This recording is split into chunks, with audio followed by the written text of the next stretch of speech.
All right, so for this first practice using the slide movie/video, what this is where you do take different paper drawings and you use those different paper drawings to tell a story. And it's really interesting because there's a ton of planning that has to go into it and a ton of preparation. So even though you think it's going to go right the first time, you end up realizing that you need all of these other pieces and all of these other details in order to actually have all the visuals that you need in order to tell this full story.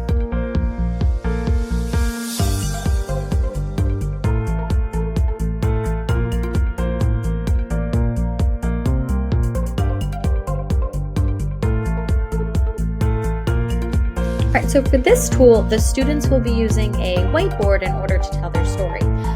Now for our course, because it is a modeling approach to physics, we do a lot of whiteboarding presentations, and we also do a lot of guest teacher problems, all done on whiteboards. So whiteboarding presentations are to present our lab findings. So you show all of your data, your graphs, and your models, and then you explain those different pieces. So what we can do if we were not able to actually have a whiteboarding discussion in class is we could go ahead and record what the students would have said in their presentation and post it to a discussion board format that would be virtual rather being in class.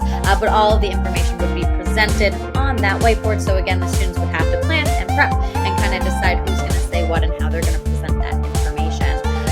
But like I said, that is a lot for the lab, but we also have guest teacher problems, which also would be great on a whiteboard because there's a lot of math that they have to show, a lot of equations, and it's a heck of a lot easier to see it in that bigger setting than in a smaller setting if they were to write it on a piece of paper, and that way you'd only see their hand, you wouldn't actually see all of their expression.